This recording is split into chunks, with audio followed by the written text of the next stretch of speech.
Hi folks, it's Phil, my one-man band here. I just wanted to quickly make a video about, as the title says, why making music in the iOS environment kind of sucks at the moment. And it's just my own personal experience. Obviously other people's experiences might vary, but I just wanted to give you a quick overview of some of the problems I'm encountering and how frustrating it is to work within the walled garden that Apple sometimes impose.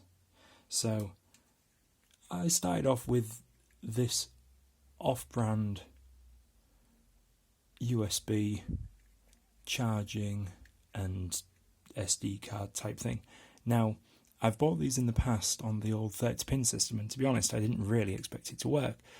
So when I plugged this one in, I was really surprised that it did work. And to be honest, this is what set me up on the journey of using controllers. Before that, I was always using DIN MIDI and plugging it in something like the iTrack dock or the Alesis IO docks. But this set me on a path of being quite interested in the idea of mobile, truly mobile musicianship. So I bought the Key Studio first of all, and that was great. That let me do an awful lot in Loopy. I'll have some videos going up about that. But then I was gifted by a friend the X-Touch Mini, and to start with I had this amazing epiphany moment where I just plugged that into here and I plugged that into the iPad and the light went on and all was well in the garden, and I could play along without even having to plug it in.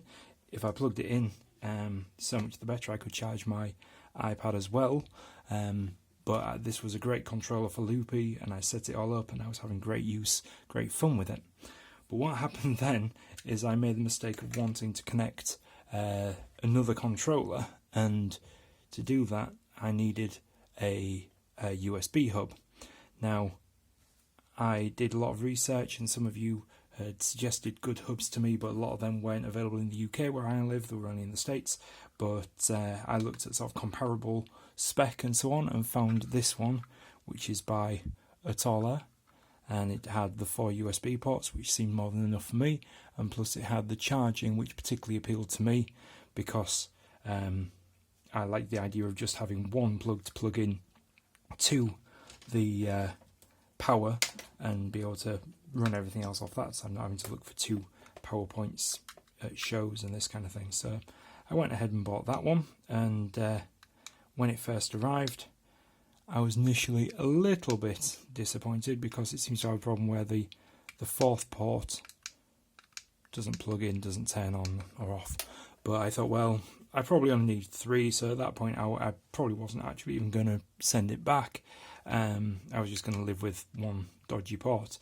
So I plugged my Nano Key Studio into 1, plugged the Touch Mini into 2, plugged the charging port in to my iPad itself, so using out of there into the charging point on the CCK, and then all of that into my iPad. And that's where things started to go wrong. So I left it plugged in and went off into the other room, and when I came back I could smell quite a strong burning smell, and obviously I turned everything off as quick as I could, and the problem seemed to be that this device had made this overheat, and it literally smelt terrible, and it stopped working, which is obviously really annoying because I can return this, but I've had this for a long time, so this is now dead. So thanks a lot for that one. So anyway, I decided to sort of move on from that, and as soon as I was wanting to go official, I ordered the proper official adapter, the USB 3 adapter, which had the charging. So I thought, well, take it on the chin, this has had its day, let's move on in the world.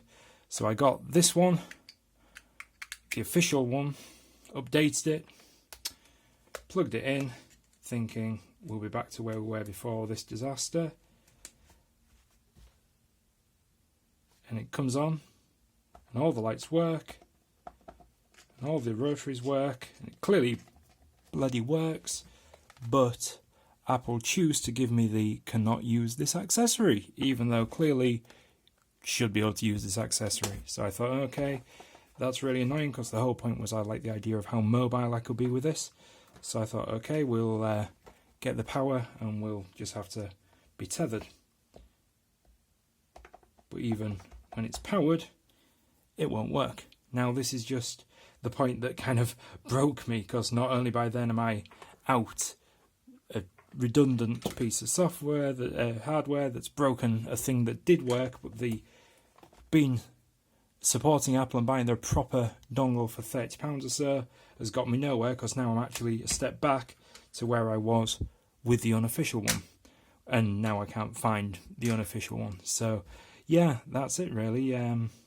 It's just the most annoying turn of events where, you know, something works one day and then it stops working the next day. Apple seem to be able to limit this. It's a walled garden. I mean, clearly it can do it because, well, it can do it because that one you always used to do it even without it being powered.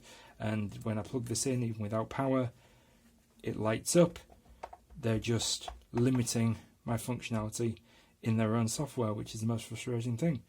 So yeah, that's it really. So I'll leave it with you to make your own decisions on that. But from my point of view at the moment, I'm just absolutely frustrated. I've gone from having an epiphany moment of thinking I'll be able to do mobile kind of busking shows with just this and the KeyStep, the Nano Key Studio, to being back to not being able to unless I invest more money into OTG dongles, and God knows how many you have to go through until you get one that happens to work. So yeah, annoyed.